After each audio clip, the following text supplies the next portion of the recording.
Good afternoon students.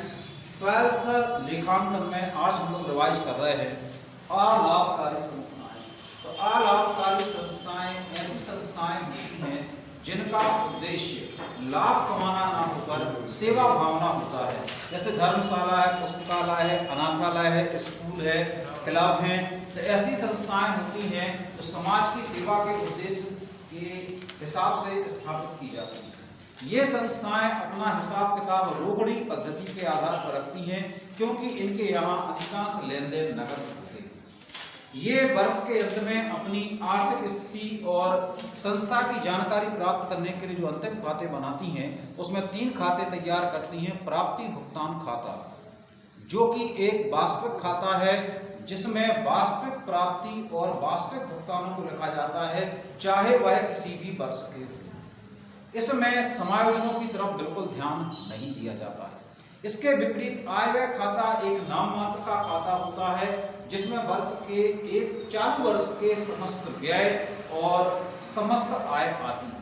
इसमें ना पिछले वर्ष का कोई लेन देन लिया जाता है, ना आने वाले वर्ष का कोई लेन देन लिया जाता है। इस खाते में केवल आगमगत मदें आती हैं। पूंजीगत मदें यानी संपत्तियों का क्रय विक्रय इस खाते में नहीं आता। तो आज पहले हम लोग एक इंपॉर्टेंट क्वेश्चन देख रहे हैं, प्राप्ति भुगतान और आय व्यय खाते में अंतर। फर्स्ट पॉइंट है रोकड़ शेष। प्राप्ति भुगतान खाते में प्रारंभिक और अंतिम रोकड़ शेष लिखे जाते हैं। आय व्यय खाते में रोकड़ शेष नहीं लिखे जाते। समायोजन, प्राप्ति भुगतान खाते में समायोजन नहीं किए जाते हैं। आय व्यय खाते में समायोजन का विशेष तौर पर ध्यान रखा जाता है। मदें, प्राप्ति भुगतान खाते में समस्त प्रकार की मदें आती हैं, चाहे वह पूंजीगत हो या आगमगत, लेकिन आय व्यय खाते में केवल आगमगत मदें ही आती हैं। लेखा, प्राप्ति भुगतान खाते में समस्त प्रकार की मदों का लेखा किया जाता है, चाहे वह पिछले साल की हो, आने वाले साल की हो या चालू वर्ष की हो, लेकिन आय व्यय खाते में केवल चालू वर्ष की मदें ही ली जाती हैं। आधार, प्राप्ति भुगतान खाते का आधार रोकड़ बही है, जबकि आय व्यय खाते का आधार प्राप्ति भुगतान खाता है। तो इस तरीके से हम लोगों ने प्राप्ति भुगतान और आय व्यय खाते में अंतर देखे। एक इसी अध्याय से एक और महत्वपूर्ण क्वेश्चन बनता है कि आय व्यय खाते की विशेषताएं क्या हैं। तो आय व्यय खाता अलाभकारी संस्थाओं के द्वारा बनाया जाता है। नंबर 2, आय व्यय खाता एक नाम मात्र का खाता है। नंबर 3, आय व्यय खाते में 2 पक्ष होते हैं, बायां पक्ष व्यय के लिए, दायां पक्ष आय के लिए। नंबर 4, आय व्यय खाते में रोकड़ शेष नहीं लिखा जाता है। नंबर 5, आय व्यय खाते में केवल चालू वर्ष की मदें लिखी जाती हैं, अन्य वर्षों की नहीं। अगला, आय व्यय खाते में केवल आगमगत मदों का लेखा होता है, पूंजीगत मदों का नहीं। अगला पॉइंट, आय व्यय खाते में जो है रोकड़ शेष नहीं लिखे जाते। अगली विशेषता, आय व्यय खाते का जो परिणाम है वह आधिक्य को स्पष्ट करता है, यानी अधिकता को स्पष्ट करता है। तो अब हम लोग लेते हैं एक सवाल जो कि पेज नंबर 40 पर दिया गया है। एग्जाम्पल 20, संजय क्लब का आय व्यय खाता, जो कि 31 दिसंबर 2016 को समाप्त वर्ष के लिए तैयार किया गया है।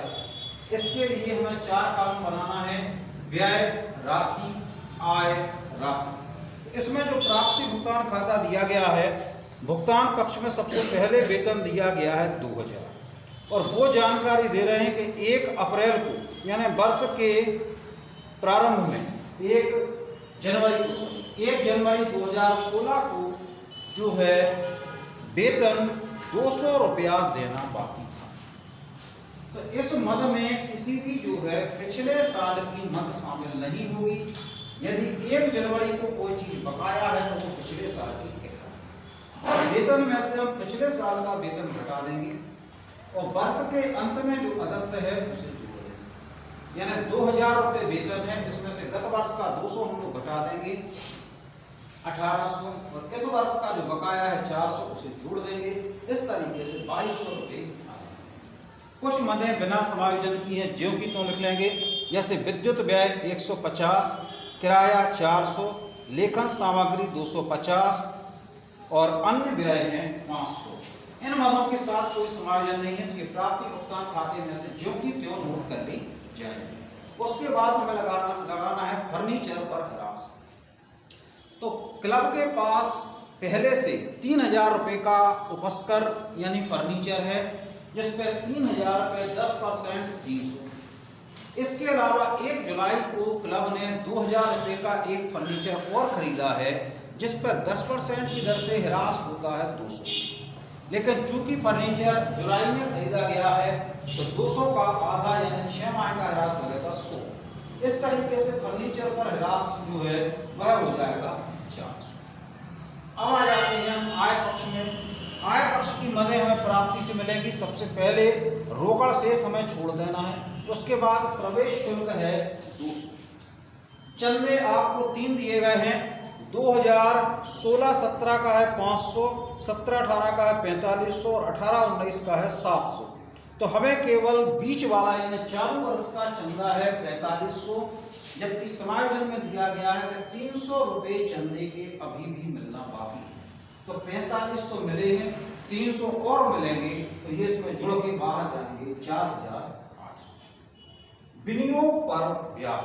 संस्था ने जो विनियोग किया है ये विनियोग है 3,000 रुपये का। 3,000 रुपये के विनियोग पे 12% की दर से 3,000 रुपये के विनियोग पे 12% की दर से ब्याज जो है निकालना है। विनियोग है 3,000 रुपये के 12% की दर से, और ये खरीदे गए हैं 1 अप्रैल को, यानी 9 माह का ब्याज। तो 20